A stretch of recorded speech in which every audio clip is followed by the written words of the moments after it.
Hey everybody, how's it going? So this is gonna be maybe a relatively short video.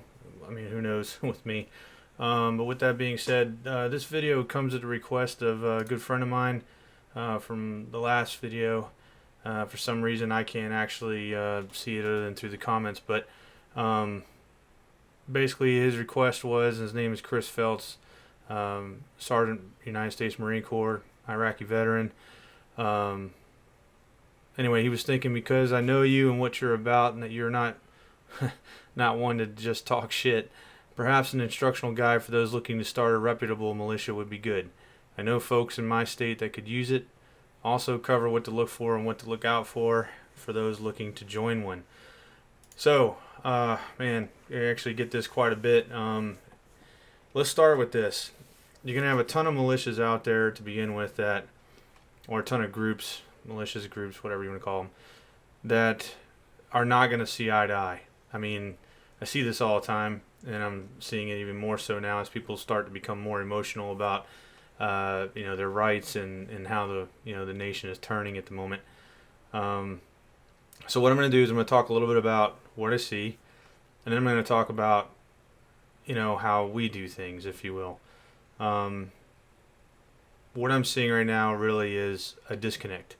Okay, and it's a lot of this appendage measuring stuff, and that's the way I'll put it.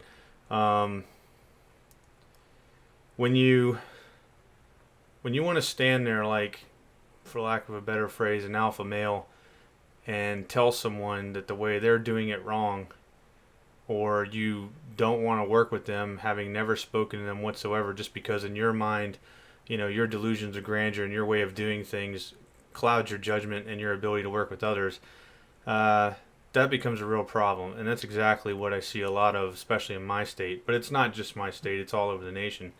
I think I touched on this before. You're not going to bring people together in a united front by doing that. It's just not possible.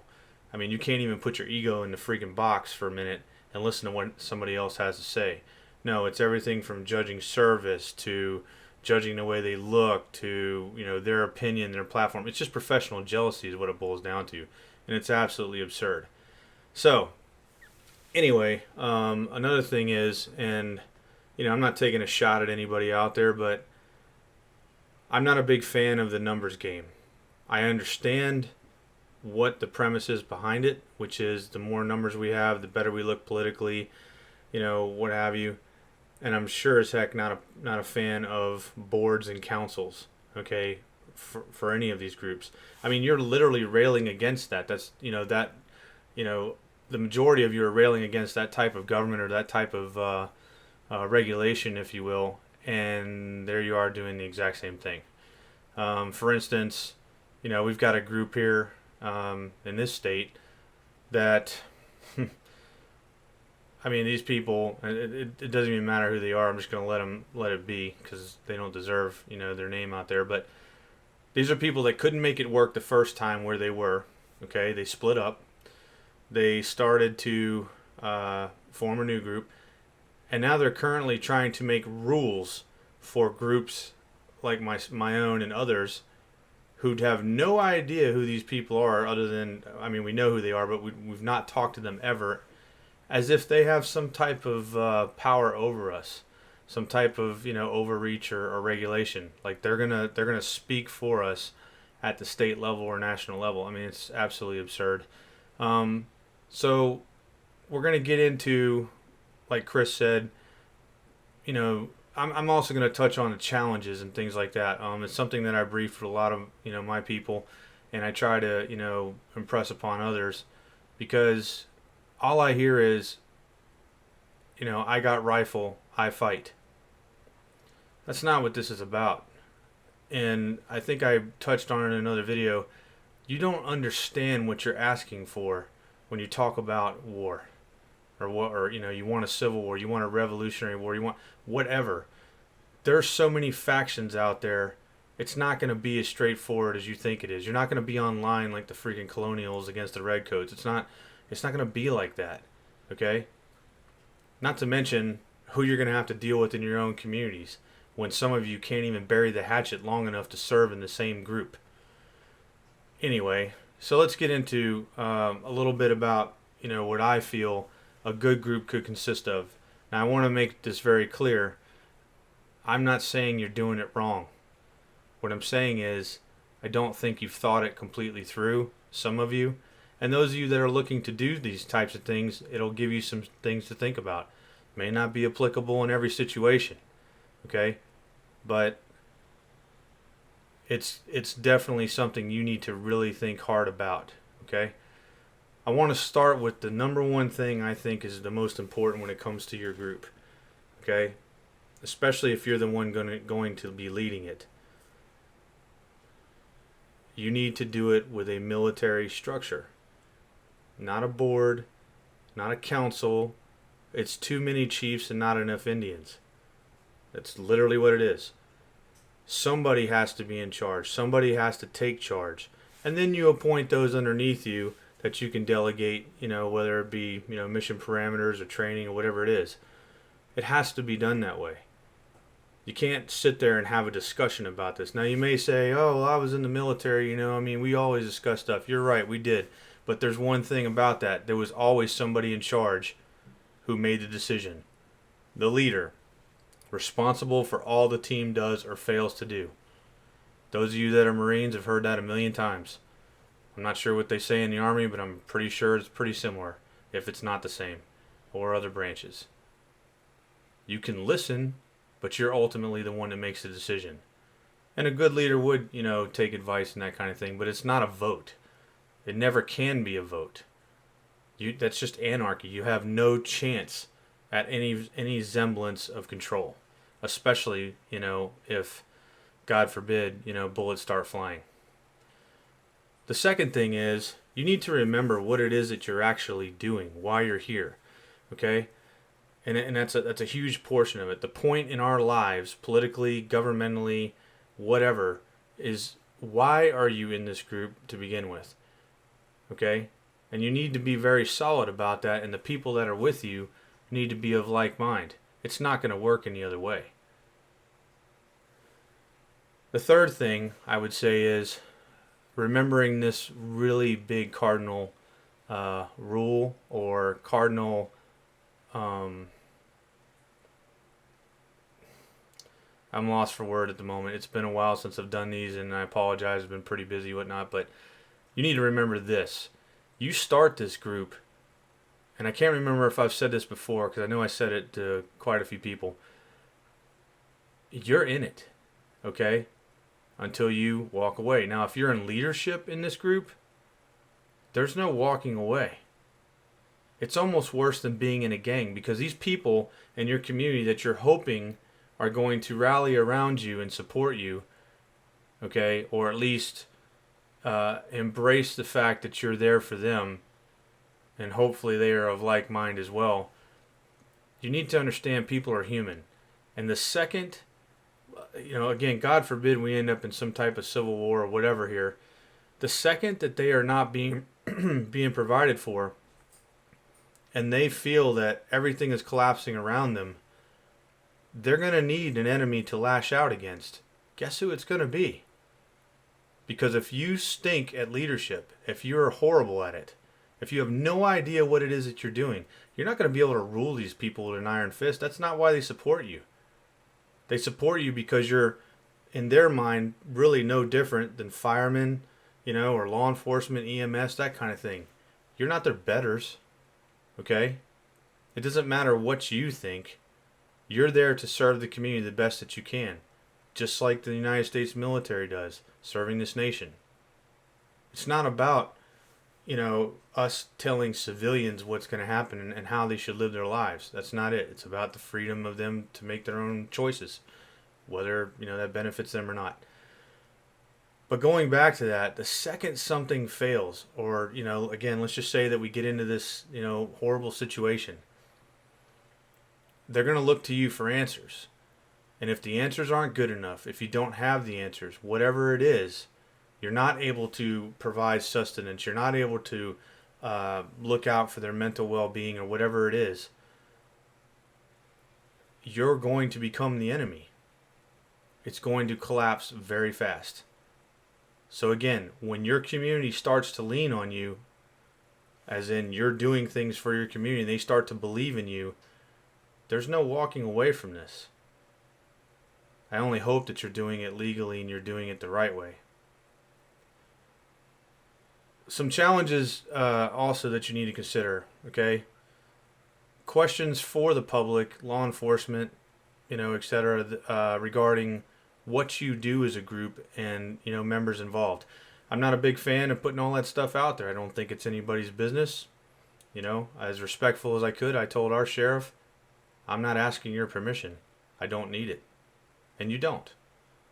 But what I did do was, in a professional manner, I went and briefed my sheriff exactly what was going on and explained to him what it was that we were, what we could do for them. Essentially being a force multiplier for our law enforcement, EMS and firemen. What do I mean by this? It's very simple. They have a job they've been trained to do and they're paid to do. But let's put it in terms of like where I live. If you ever had a giant brush fire or something like that, forest fire, what have you, or maybe some of you that might be out in California, doesn't it make more sense to have those that are trained in that job to be out there doing what they're trained to do instead of standing by a road somewhere shutting it down, keeping cars from coming into the affected area? That's where, your group, not in a wartime situation, can actually help out. Peacetime augmentation, if you will. How can you help law enforcement? Same thing. Maybe they've got a dangerous criminal on the loose and they need to shut down certain areas. If your law enforcement embraces your group because you're law-abiding citizens, you're not anti-cop, anti-government, and all this other nonsense, you might be called upon to do that, okay? And that, in my opinion, would be a very honorable thing for your group. So something to look out for. Another challenge, your personnel, as far as their attitudes, their conduct, the liability of them, and training them. You have to remember, one, you're not going to be able to just, I guess you could, but you'd be alienating yourself completely. You're not going to be able to just pick military guys to form your group. And even then, not all military guys, as most of us know, are worth it, okay? Because some of them have a very sketchy past. Some of them are the ones that were the 10% we just couldn't stand. And they're riding that coattail, man. But what I mean by this is you cannot judge these people. You cannot, assume that they're, weak in stature. You cannot assume that they're just going to be bad people. But what you do have to do is make it the point very clear when they join that their conduct reflects every bit on your group. So whatever their past life is, as long as they're not a felon, and I'll get into that in a second, you should let the past go as much as you can. And it kind of goes into burying the hatchet. You may have people there that one person was an employee or subordinate to another person in some portion of their life, and they just hated one another. But now they're both in your group. If the two of them cannot bury the hatchet, they both need to go. You can't pick favorites. That's not how this works. Training people. You need to take a hard look at the actual age demographic of your area. Okay? You're not going to be blessed, with all young folks. Can you train everybody? Absolutely. But you can only train them as far as you can without breaking them. And unlike the military, we don't have a BAS or battalion aid station or naval hospital to send them to. So you've got to be very cognizant about that portion of liability. Some of these people, you could tell them, they're almost worse than privates and lance corporals. You could tell them to your blue in the face to drink water a week prior to your training every day, all day, and they'll still do it the night before or the morning of. And then you're going to have to worry about heat casualties and stuff like that. So you're going to have to be very vigilant like you've never been before with a lot of these people until they get it, until they understand. And understand the risk is very real. It's very real, especially if you have older folks, okay? The last thing you need is somebody going down with a stroke or what have you. Adapting to the military structure. You're asking civilians who have never been in the military to listen to you. Some of them may even be older than you. It's no different, than We'll say a young lieutenant trying to tell a senior staff NCO, how to do something. Um, Regardless, they may not fully understand the commitment that is there. And what I mean by that is instant willing obedience to all orders. They don't understand that when we were in the military, why was not an option. It wasn't a variable. The reason being, if Sergeant Phelps, for instance, told Private Geis to do something in the middle of a firefight and I said why, another Marine may have died in the process of me asking that question. Instant willing obedience to all orders. Now, do you have to run around, with general on your collar and uniforms and stuff like that? No. If you have the respect of your people, you don't need to do that. Now, do I feel that it's a necessary evil? Eventually, yes. But there's no point in going around and forcing people that may or may not stick around to buy things that don't have anything to do with their own safety and safeguarding them. A camouflage uniform, multicam, MARPAT, whatever, it's not going to save their life. Okay? Not right now. But a nice helmet, when they're standing there between Antifa or somebody else and a statue or a building or something like that, that will. Okay? But you also have to take into consideration, fixed incomes and things of that nature. I want to make this very clear. This is a very asymmetrical deal here.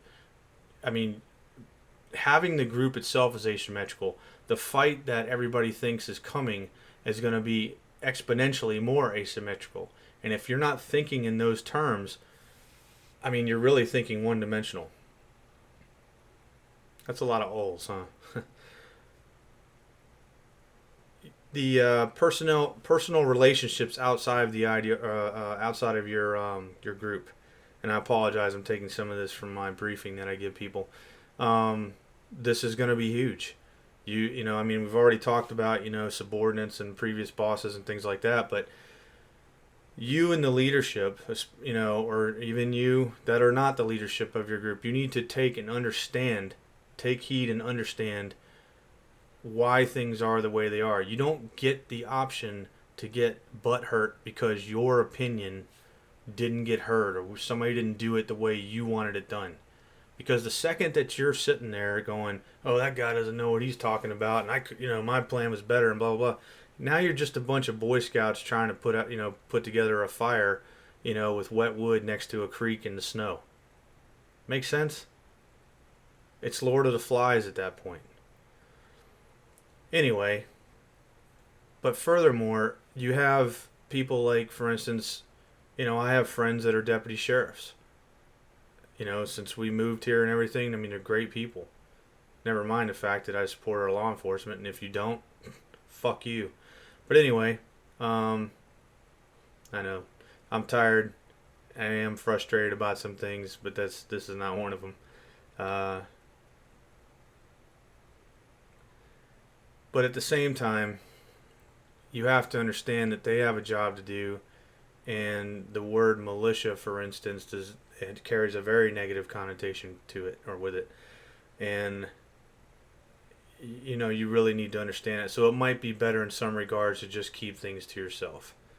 You may have known that deputy sheriff your whole life, but you got to understand something. He's got a job to do, and people are only human. Something as simple as, doing your job, supporting your community can definitely be, determined as a threat. Here's a perfect example, and without getting into it, it wasn't sheriffs, by the way. Word got back to us that after our first time supporting the community here, that the National Guard around here, after they got pulled back because our state ran out of money trying to fight, the rioters and things like that around the state, that once we ended up on the radar because of how disciplined we were, how organized we were, and how professional we were, that went up and down, the corridor of Highway 81 here. The word got out that there was a concern from a company commander with the Guard, and that's all I'll say, that now here's a militia group that's nearby. Would they try to attack the armory and take things over? Yes, I know some of you veterans are laughing at this, and I did a little bit as well, because obviously that's not who we are. But again, if a person has that kind of thing already ingrained in their head that militias are the bad guy, you've got to tread lightly, because everything you say to them is going to be, oh, well, he's lying, or he's not telling me the whole truth, or whatever. And in some ways you won't. I would never ever release the names of my people, and you're not obligated to in any way, shape, or form. But we'll get to that. Additional time required for leadership training, or your meetings. It's not just showing up once a month, with your people. And of course, you need to make it worthwhile. Don't have them show up and let's sit around and talk about current events and world events and stuff like that, so that we can all make ourselves feel good and sound like we all know what we're talking about. Anybody can read that stuff on the news and sound like they know what's going on. No, you need to have a structured agenda, just like you did, especially if you were in the military or law enforcement, just like you did for anything that you've ever done. From the time they show up, maybe you conduct a recap and debrief from the last time or the last thing that you guys did, or maybe some stuff that's come up in between your training times, but structured, okay? You're not sitting around shooting a breeze, chewing fat or anything like that. You're getting the job done. You have to remember, these people are sacrificing their time for their community, and they're looking for leadership guidance and direction, and they're looking for a way to give back to their community. They're not looking for the Rotary Club, I don't know, a coffee shop to sit around and talk in. They can do that stuff on their own time. You've got to make it productive. Does that mean you have to go out to a range and shoot every time? No. Come on, man. Anybody worth their weight or worth their salt knows that dry practice is the biggest thing in the world. Shooting a bunch of bullets, all it does is reinforce bad habits if you don't have good ones. And I can hear the argument, well, how do you know if you can't confirm without bullets? There'll be enough time for that. But as any person knows that's walked these shoes, 5% of the job is pulling the trigger. The rest of it's movement and communicating. But you got to make time for leadership training for those that are in charge. There needs to be that type of training. They need mentorship in doing it. And how to deal with their people. All right. A unified front. You've got to make that clear from the get-go. All right. Just to give you an idea, when we started, I didn't care. Like I think I've said this before. I didn't care if I had 5 or 5,000. I don't care. I'm not in this for the numbers. Quality, not quantity. And I told everybody exactly what I expected of them if they were going to join. And then when we were done, the paper was there if they wanted to join. Okay? And what do I mean by paper? No, it's not a written contract or anything. It's just a muster with basic information so that we can contact them, and then you move from there. Similar to stuff we did in the military, as far as kill sheets and whatnot, blood types and whatnot. But we're not putting their social security number on there. We're not, one thing that we did is we went ahead and got secure emails for everybody, so they're not using their Yahoo and Google and all that stuff, because, well, look who runs the show on those, right?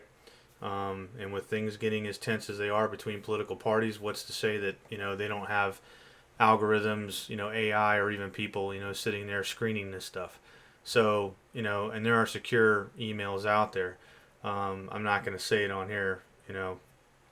PM me if you want, or email me or something, and we'll do that. But regardless, you gotta protect your people at every level that you can. Okay, because again, their reputations are at stake, and it goes right back to what I said about if your unit fails the community, or the community feels that you are failing them, you're gonna look like a bunch of just dirtbags. Really, like you're unorganized idiots. Okay. But with that unified front, it goes right back to what I said. You better tell your people they got to bury the hatchet. There is no room for the past. You're supposed to be fighting for the common good, a common cause, which is our rights against tyranny, so forth and so on, legally, okay? I want to stress that, legally, until the world erupts and we can, the rule of law does not exist anymore, okay? Which, again, we should all hope never happens. But your people need to be galvanized. I mean, galvanized. I actually love the analogy of, the United States military. Most time I use Marines because it's, that's where I served. And while I have friends that are in the Army and stuff like that, or were in every branch really, um, I just harken back to the Marine Corps and how deadly of a fighting force it is. Is it to say that the rest of our military isn't? No, of course not. So let's just get off that tangent. But the point is, if you take our United States military, there's a reason why we're the best military in the world. Okay, the best. All right, the United States military is the best in the world. I don't care what anybody says. It's because the vast majority of those war fighters that are out there, okay, they know it's not about them. It's about the man or woman to the right or left of them. And they believe it like a zealot, like a religious zealot. And so does this person. And so does that person. If their life doesn't matter, and that they feel so strongly about that their training and everything that they do is based off of making sure these two people don't die, and they feel the same about him and then or her and the next people, and so on and so on, you can't beat that. The problem comes in, we're dealing with civilians that don't understand that yet. They don't have that will. Okay? I loved when, people would talk about us being brainwashed. We're not brainwashed. We took it, we basically, the military gave us an option and we bought into it because that's, the code or what have you that we wanted in our lives. Something to serve better than ourselves. The average human being, the world over, forget just this nation, is a selfish, person. It's just nature. And you're not necessarily going to be able to change that. But if you make it clear, then it's going to be a lot easier for you for the next step, which is do not be afraid to say goodbye. You are no longer here. Or you can't join. If you're so worried about numbers, you're going to pay for it. But don't listen to me. Trust me, you're going to pay for it. Public relations, community service. I'll tell you, for us, we look at that as kind of secondary. What do I mean by that? What does community service typically mean to someone? It's, normal civilian. Picking up trash on the side of the road, delivering food to people, that kind of stuff, things that there are already groups out there for. You don't necessarily have time for that. Your community service is that of a warfighting nature, whether it be defensive, offensive, or planning in general, okay? You're providing security through peace of mind. You are not out there to pick up trash on exit whatever, okay? That's not what you're training for. And if you think for 1 second you're going to keep a group of people, together by doing that every time you guys meet, you're sadly mistaken. It's not going to happen. That's not why they're joining a group. Shoot, you're going to have people there that they would have been in the military had it not been for some kind of medical problem or who knows what, okay?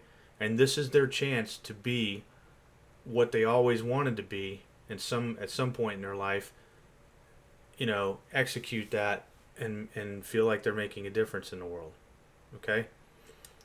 I said this before, this is not a democracy. All decisions need to be handled in a military fashion. There's no vote on this, okay? That's how it is. They should be looking to you for the approval of, I'm not saying that they can't give you an idea, but that has to be curtailed and it has to be used in, in a chain of command fashion, okay? Pride in your unit, loss of personnel, disillusionment, and low morale. I am very happy to say that with the way that because I don't like to say it's a team effort, the way that we have been conducting ourselves, I'm very, very much surprised and pleased at what has happened. The pride in this unit is amazing for civilians, those that have never worked together, have only been together a short time because we're constantly getting new people. And the way that they're bonding together is amazing. Loss of personnel. Have we had it? Sure, you have. I mean, I've gotten rid of some. I mean, they just didn't work out. Some of them I told them, look, we'd love to have you, but you can't be here because maybe you're a felon or something like that. Am I looking down on them because they have a felony record? No. I mean, we all know. I mean, the short time I did recruiting, I get a gigantic waiver for a kid who became a felon at age 7 because he was with a 13-year-old to set a park swing on fire. But Hendersonville, North Carolina, they made the kid a felon. And what did he know at that age? So the point is, I'm not judging them on that. What I'm getting at is, you have to protect the reputation of your group. You don't really have a solid way without really breaking the law of, I love to hear this thing. You need to vet people. You need to vet people. Right. You're right. We do, to a point, because we're limited on what we can do. I can't go down and to the sheriff's department and say, hey, can you tell me about this person? One, it's none of my business. Okay. 2, let's just say that my sheriff's department or police department was willing to break the law to do that. What have I also done? I've also given out a list of names. So you're contradicting everything that you're trying to do. The best that you can do is level with these people, and I have not had this issue yet. I'm not saying you're not going to do your research and find out, whatever. I mean, maybe you do have a buddy that can let you in on something. Yeah, that dude deals drugs or whatever. Okay? But the simple fact is, you really don't have that option. And going off of one person's word that maybe doesn't like that person, that doesn't work. Okay? It's exactly the thing that we all get upset about. It doesn't work. You cannot judge them based off of somebody else. You have to judge them based off their own actions. And if you think for 1 second that you're going to earn someone's respect by doing the latter, the former, you're fooling yourself, and you are going to create a problem that you can't possibly handle. Okay? Your whole group will end up falling apart because of this, because you weren't honest from the beginning, and you didn't tell them what to expect from the beginning, and you didn't follow through on your own policies. Disillusionment. You're going to have that a lot, man. You're going to have guys that thought that they were coming to shoot every weekend, free range, free training, that maybe, they thought you were going to buy them ammo, buy them whatever. I mean, there's groups that are like, oh man, if you join our group, we'll get you, gear, we'll do all of this stuff for you. And, and you're no different than, certain recruiting fads that went over, time. I'm pleased to say that I never offered anybody anything. It was great. And some of you that are some of my recruits out there, Marines, if you will, now, from back in the day, this. What did I offer you? A pen in the eye, I think is what I told you. Talking about you, Kyle, and Brandon, and all you guys. That's a funny story for another day. But, yeah, I mean, you're not a recruiting service in that regard.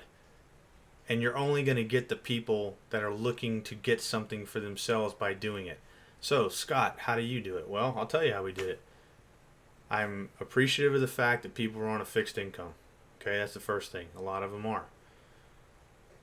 And I'm not just talking about older folks. Okay, they've got families. They've got multiple children. You name it.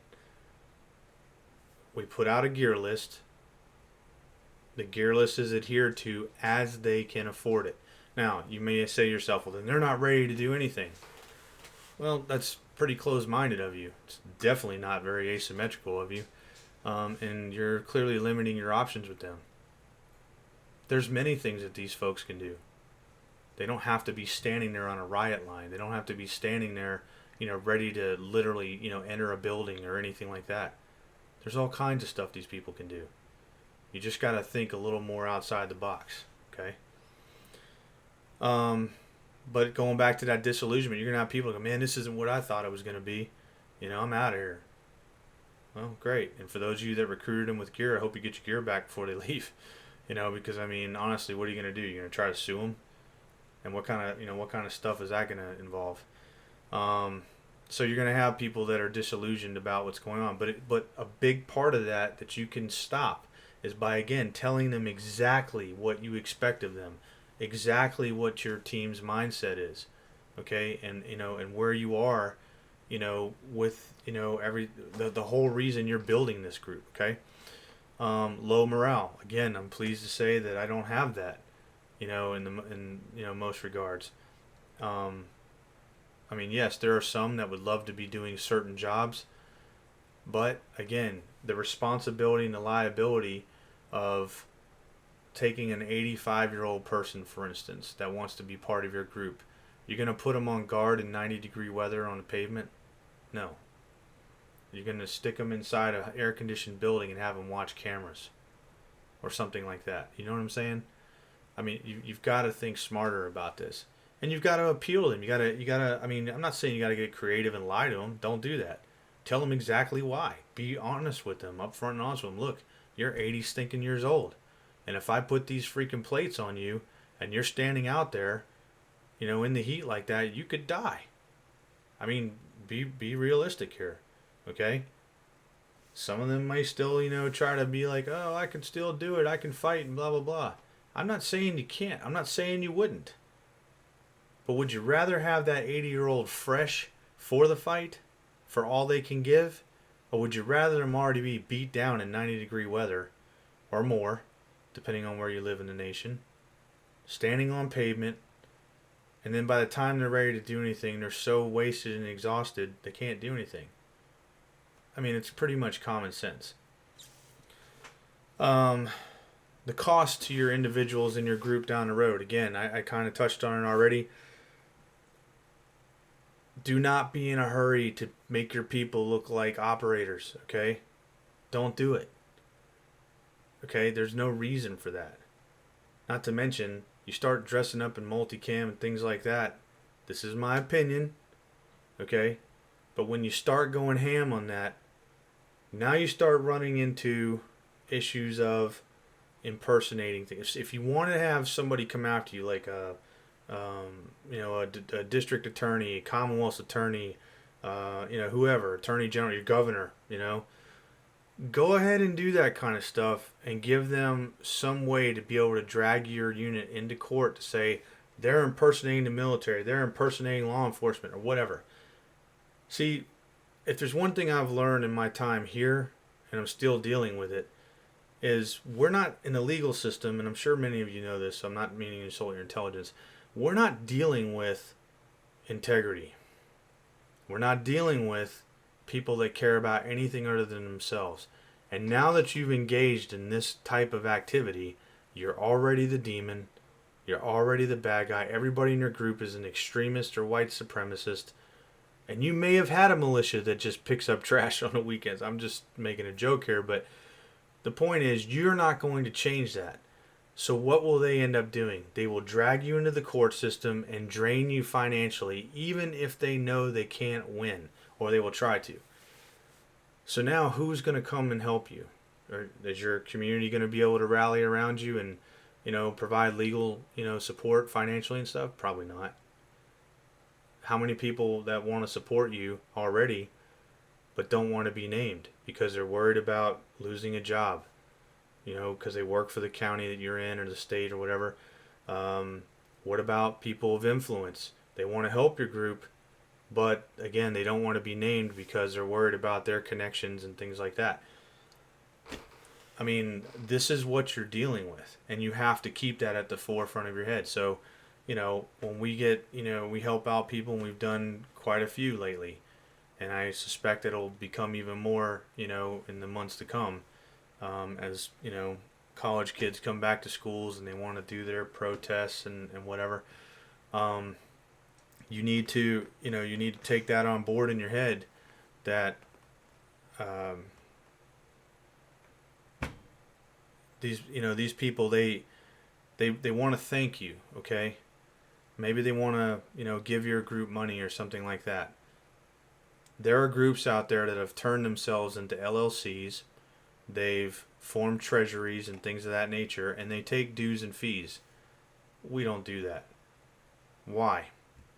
Because again, fixed incomes, but more importantly, why would I give any organization, government-wise, and a way to come into, our group? We're not doing anything illegal, but if I'm taking in money, it gives them an in. They can audit the thing. Okay? Now we wouldn't be able to call ourselves a 501c or anything like that, I'm sure.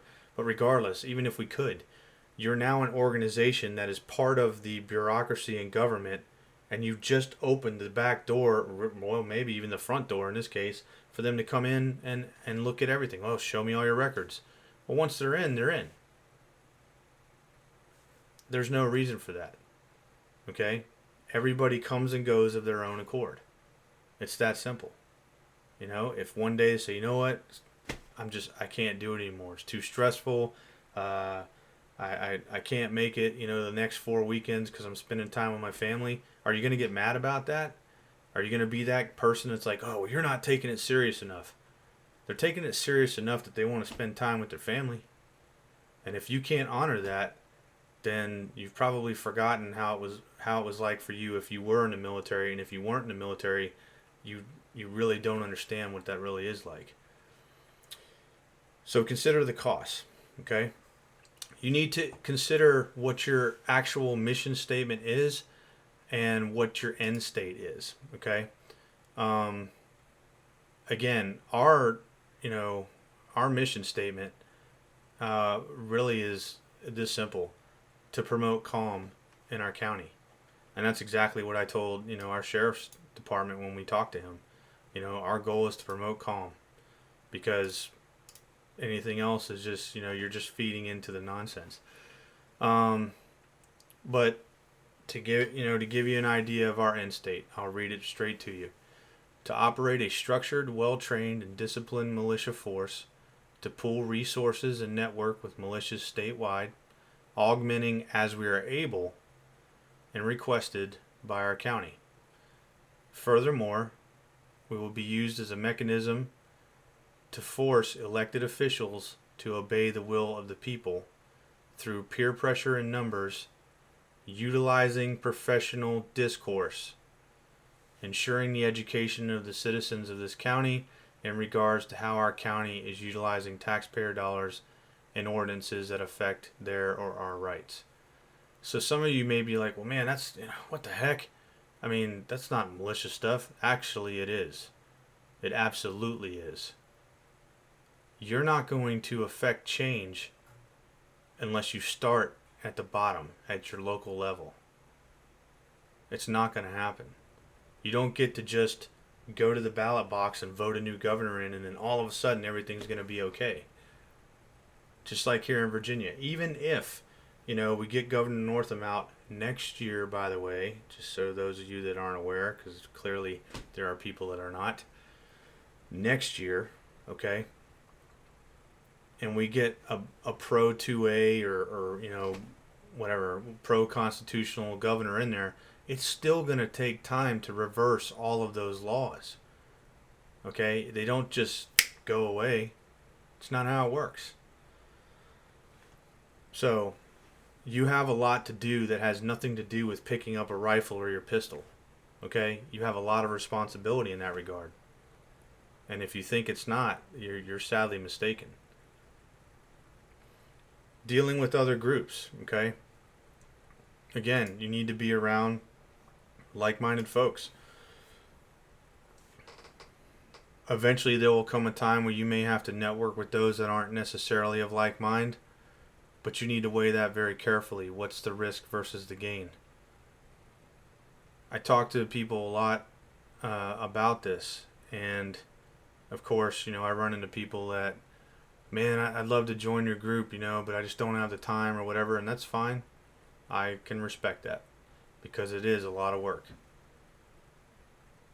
But if you ever need a gun, stop right there. Just stop. I'm not saying you can't necessarily use those folks, but you need to impress upon them, again, the truth. They would be more of a liability than anything by just taking them on board and putting them in your squad, unit, whatever, if things ever went bad. And you guys that are military, you know this. They don't know your SOPs or standard operating procedure. You're asking for fratricide at that point. Or that guy's going to get himself killed by running into somebody else's fire. But see, here's another thing. We talk about, well, when I talk to these other groups, all I hear is the war to come and, we got to get people trained and all this kind of stuff. It's not that they're wrong. I just think that a lot of them have lost hope. But I also know that they're not thinking about the full scale of this conflict that they envision in their heads and how they're going to work with each other. Well, we need to do, mutual training. That's great, man. It sounds great. But even in the military, you don't put one unit right next to another one that isn't, part of your actual unit. You don't take one battalion and put them right next to another battalion. No, they are divided, by area of operation, by phase lines, by, all manner of things to keep those incidences from happening. And some people just don't understand that. Okay? Shoot, sometimes they're separated by timeline. You're not even allowed to move into an area until another one has moved out or moved on to somewhere else. No fire areas, no movement areas.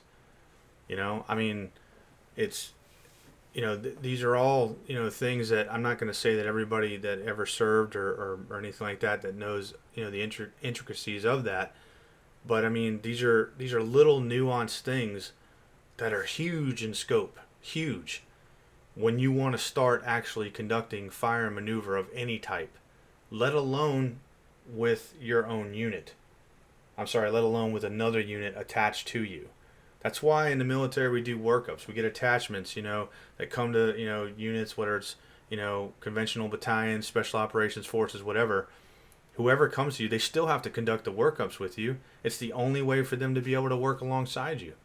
Even something as big as the combined arms exercise out in 29 Palms, tanks, helos, all this stuff, it's all being done together, okay? So that they can do it. But those of you, that have, served overseas, in OIF and, OEF and whatnot, you also know how some of that stuff falls apart. And it's not because of the inadequacy or ineptitude of the units, the terrain, the enemy disposition, the enemy, fleeing, whatever the goals were, whatever the commander's intent was, okay, all of that can change the ebb and flow of those units working together. And you're never going to be able to hammer that down exactly what's going to happen. It's always going to be a spur of the moment thing. So you may ask yourself, all right, Scott, you just went on this crazy tangent about all this crap I don't even know about. Okay, nobody's doing anything in my area. What are you talking about? Can you put it down in layman's terms? Yeah, simple as this. Unit 1 or County 1 and County 2. Okay, and you guys decide you want to work together. How could you do this effectively? Do you have an interstate highway that goes down in between the two of you while you're working closer together? There you have it. There you have a phase line. There you have an actual boundary line that if your people during separation from their own unit will not cross and become a liability to themselves and everybody else on the other side. Unless, of course, they're trying to conduct some type of link up, whether it's, communication between the units because comms are failed or whatever. The point is, grabbing your gun, getting a group of guys together, putting a patch on your shoulder and all this crap does not make you a unit. It doesn't make you a militia. Okay? There's so much more to this than you can possibly fathom. And you have to take the time to think about it. And even when you form the group, you go back to your plans. You go back over them over and over and over. You've got to be honest with yourself. What did we do last time? Some of the best advice I was ever given when I was at 3rd Recon Battalion back in the 90s, way back, was from my first team leader. He said, the best way to be, because, in the Marine Corps we have 12 leadership traits, JJ did tie buckle, blah, blah, blah, blah, blah. He said, listen, you want to be an effective leader, you have to be honest with yourself. He said, every day, before you go to bed, get a post-it note, whatever, or as many as you need, and write down everything that you screwed up and put it where your face is. So when you get up in the morning and you go to shave before you go to start your day, you see those and you remind yourself, I'm going to fix those today. And I did that for years. Yeah, I didn't always fix everything. Nobody's perfect. But it was the best advice I was ever given, which led me to my own leadership principles.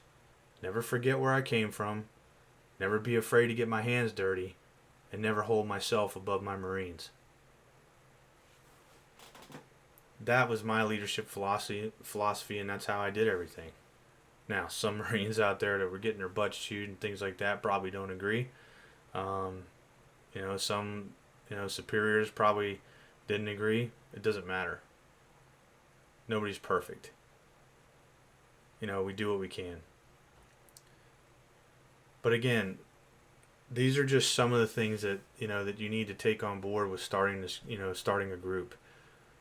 When you talk about requirements for joining your group, okay, things such as being able to pass a background check. All right, how can you do that? The best way to do that, quickly for most of your group will be, do they have a concealed carry permit? If they do, chances are they've already passed it. You can check the expiration date, which you should, and in our group we actually do keep a log of that, not because I need to know anything in particular, and then we don't keep a copy of it yet. We just put the dates down, because as a leader you have a responsibility to make sure your people are wired tight, right? Well, what's it going to be like if you forgot or didn't even know, and you end up on a site somewhere protecting somebody's building or whatever? You're involved in a shooting. Maybe your people were concealed or whatever, or that particular individual was, and his he never thought to get his concealed handgun permit renewed. Welcome to leadership. Welcome to the micromanagement of leadership. These are all things that you have to do and keep up on. You cannot assume because the person is an adult older than you that they're going to think about this. How many people go, oh man, dang, I didn't even realize it's coming up in 40 days. Yeah, exactly. You're keeping your people out of jail over stupid, frivolous things. Okay? Urinalysis. Okay? Drugs, that kind of thing. Right now, it's one thing that we are, deficient on. Why? Because I'm not going to send my people to a clinic to catch COVID or whatever, okay? And I don't care what your belief is on it. I don't really care. The point is, it's out there, and I want to keep my people healthy, and that's all I care about. But they already know it's coming at the time that I feel that it's we're good to go. Now, does that mean we're not evaluating our people anyway? No, of course not. It'd be no different than if you were, a manager or something, and one of your employees showed up to work, drunk. Okay? You're going to evaluate your people and you're going to send them home. Now, if I thought the dude was on drugs or something like that, we'll handle it the way I would handle it, and and of course that person would never be a part of this group again. Do not. Tell them right up front there is no room for use of controlled or illegal substances. Not wearing clothing that is political, racist, or insensitive, in nature, or carrying signs or flags like that.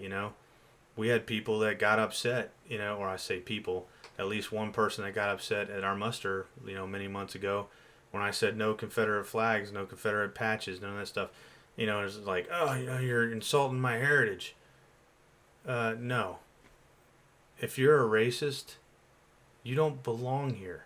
You don't belong doing this kind of thing, because the next person that might want to join your group, that might be the most pivotal and important and critical person you ever needed, might not be the same race that you are. If you're a racist, you're just a piece of shit. And I don't care if you like it or not. There's no room for it. In the military, we're all green, just different shades of green. And if you can't get on board with that, man, you won't. I can tell you right now, you'll never fight alongside any of us if it ever comes to that. You'll be the enemy. But political race. I mean, you'd like to assume that everybody in your group's probably going to be conservative on the right, Christian, whatever. But you don't know that, okay? And I mean, it's no different than the United States military. It's why you got to have a military structure, okay? You don't know that. And it's not your place to condemn them for that. Maybe they are left leaning. Maybe they're a libertarian. Maybe they're sitting there going, you know what? Maybe this is my chance to figure out who I am. Who knows? Okay? It's not your place. You're there for the community as a whole. I had somebody ask me just a couple days ago, I mean, are you prepared to shoot someone if they try to take down the Stonewall Jackson statue, at the cemetery? No. Are you friggin' retarded? I'm gonna shoot somebody over a friggin' piece of concrete? Well, put it back up when they leave. Use your head. And that's the kind of extremism that people talk about or want to label all these groups with. What sense does that even make? Because it insulted you, you want to kill someone? Oh my gosh, man. Grow some thick skin here, for crying out loud. No, that's just dumb. You don't draw your weapon. You don't even think about killing anybody unless you're in the defense of someone else's life.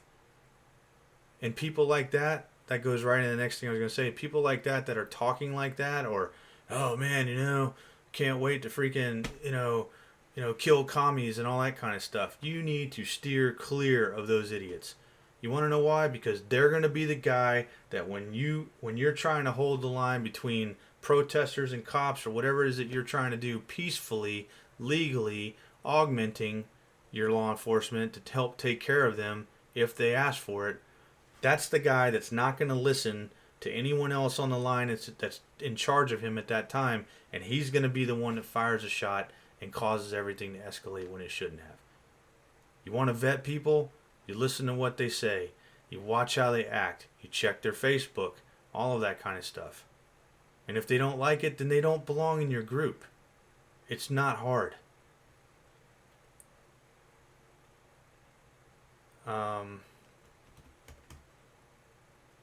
Let's see here. I mentioned briefly a while back about not providing names and stuff. This is how ours reads. Volunteers must be able to provide your name, contact information for further musters if necessary. The rosters of any volunteers will not be provided to any county, state, or federal agency publicly listed or shared in any way. All accountability will be held by us, to include augmentation of personnel. So if you have people from another group that come over and, I don't know, maybe you are doing a joint venture or something like that, you're responsible to safeguard their information as well. Okay? Non-disclosure agreement. This was something that I was a little hesitant to do, to be honest with you, when we first started out. And we're still not quite done with it yet. But I do see it as a necessary evil, mainly to help protect the reputations and livelihoods, quite honestly, especially in my county, of the people that are in your group. It's nobody's business, what's being trained, what's going on, none of that. If you want to know how quickly you can end up on the radar, 2 missions ago we had a drone over our clubhouse up here at 3 a.m. trying to figure out what was going on. Needless to say, I talked to the sheriff's department and I said, hey, all my people have gone home, whatever, at the next morning. I said, can you please let whoever had the drone over there, let them know we're the good guys. You need to have that kind of relationship with your law enforcement. Who knows what it was? It could have been, they said they didn't have, sheriff's department said they don't own a drone. It could have been the drug task force. It could be ATF. It could have been Antifa. I don't know. It doesn't matter. The point is, if you think that you're not going to be under surveillance as a group, you're wrong. That's why there's no reason to do anything illegal. There's no reason to freaking run around, talking about extreme nonsense. Some of you guys have seen my other videos. The cops, the police, law enforcement, I hate calling them cops. I just think it's disrespectful. I think they've earned it, law enforcement or police officers. My dad was a police officer, and a fireman. But, they've earned it. They've earned, that title. but they're also just like you and I, and they want to go home to their families. Are there corrupt guys out there?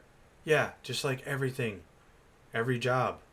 Politicians, maybe the boss you work for, skimming money at Wendy's. I don't know. I'm just making stuff up here, but you have to stop and take 10 seconds, take a breath, and think about that. All right? Oh, any cop that enforces, unconstitutional laws is my enemy. Right. This is the kind of attitude that you also want to make sure you get rid of. And if you're like our group, you're not out there for recognition. You're not posting on Facebook pictures of you and your kit and your rifle and whatever, okay? Quiet pride, man. Quiet pride. Quiet professionalism. Gray man. Okay? Nobody wants to see that crap.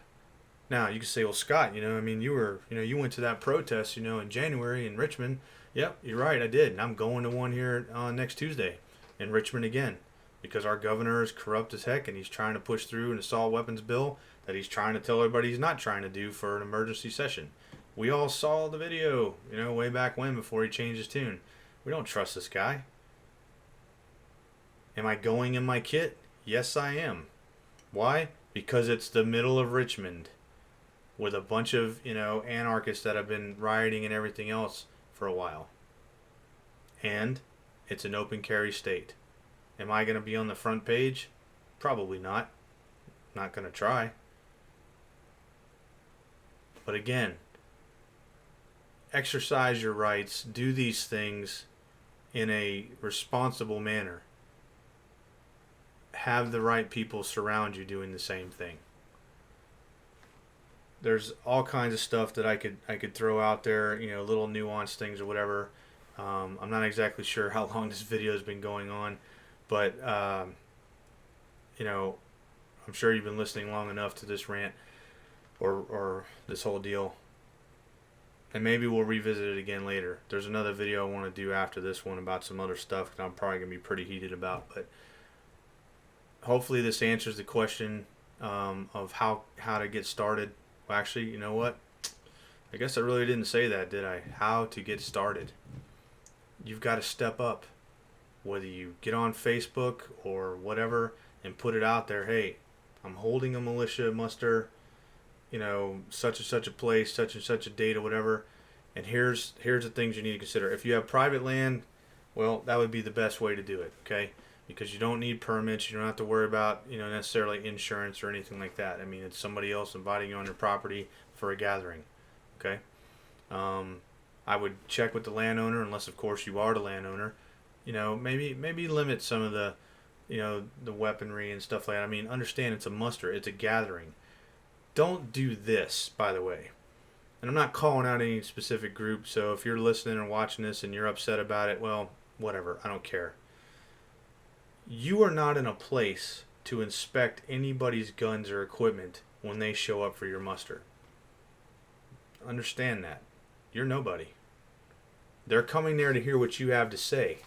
And then decide to sign up. Now, if you have them sign up and then tell them everything, well, I mean, you did it bass-ackwards, in my opinion. And you weren't very honest to begin with.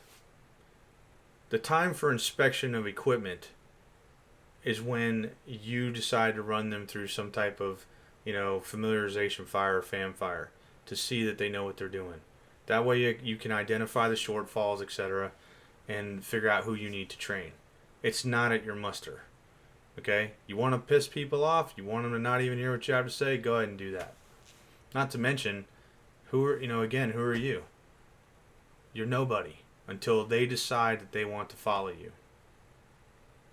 If you do put these things on, make sure basic logistics, porta-johns, water, depending on what time of year it is, heat, a microphone or loudspeaker, whatever. You're going to need all these types of things. You're going to need personnel to help taking names down, because again, getting into the weeds of this, you don't want them to fill everything out, because you're never going to be able to read it. Half of them are going to be sloppy. They may say, "Oh, well, I don't want to put that information down," or whatever. There's a lot of this stuff that you can handle, get handled. Okay, Some of the groups out there want to invite politicians or those that are running for office and whatnot to be able to, speak and get everybody motivated and stuff, and that's great. But those people are there for themselves and your group. They're not there to push a politician into office. So consider that, right? If you want to bring in some other groups, like somebody from the 3% or these other groups that act like, I mean, I'm not saying to put them down, but like everybody thinks, oh well, they're a national organization, they can, they know more and blah blah blah. I'm not saying that that's a bad thing, but again, what do you need them for? Why aren't you confident enough that you can rally your people, and then down the road bring somebody like that in, to maybe talk about some highlights about the nation and how they do things, not try to motivate them to be a part of this, that because that guy's not going to be there to lead them, you are. And if you can't do the job, well, I mean, when that guy's gone, what have you done? Your group's going to fall apart. And I hope that makes sense. Anyway, I hope this video went the way that I wanted it to. I apologize it's been so long. Just had a lot going on, and we will see you next time.